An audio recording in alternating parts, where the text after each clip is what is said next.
എന്നോട് കാണിക്കുന്ന സ്നേഹത്തിനും നിങ്ങൾ എനിക്ക് വേണ്ടി കൈയടിച്ചു എന്നെൻ്റെ സഹോദരൻ വെള്ളാപ്പള്ളി നടേശേട്ടൻ പറയുകയുണ്ടായി.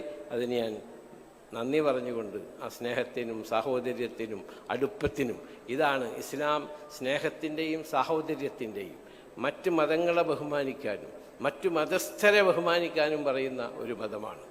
ഒരിക്കൽ ഞങ്ങളുടെ പ്രവാചകൻ ഇരിക്കുകയായിരുന്നു. അപ്പോൾ ഒരു ഡെഡ് ബോഡി കൊണ്ടുപോവുകയാണ്. ആ ഡെഡ് ബോഡി കണ്ടപ്പോൾ പ്രവാചകൻ എഴുന്നേറ്റ് നിന്നു.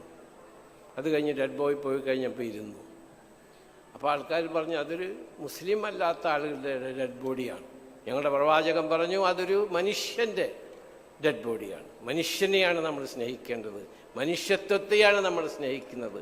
ആ സ്നേഹം എപ്പോഴും നമ്മൾ അന്യോന്യം നിലനിർത്തട്ടെ എന്ന് പറഞ്ഞുകൊണ്ട് ഞാൻ അവസാനിപ്പിക്കട്ടെ. എനിക്ക് വെള്ളിയാഴ്ച ആയതുകൊണ്ട് പോകണം. നിങ്ങൾ ഒരിക്കൽ കൂടി നന്ദി പറഞ്ഞുകൊണ്ട് സ്വാമിമാരോടും നന്ദി. സ്വാമിമാർ വിഷമിക്കേണ്ട, ഇതിനെന്താ ചെയ്യാൻ പറ്റുക എന്നുള്ളത് നമുക്ക് ആലോചിക്കുക. നമുക്ക് ഒരുമിച്ച് ഒരു തീരുമാനം എടുത്തുകൊണ്ട് മുന്നോട്ട് കൊണ്ടുപോകാം. ബഹുമാനപ്പെട്ട മന്ത്രി ശ്രീ മുരളീധരൻ അവർ അദ്ദേഹം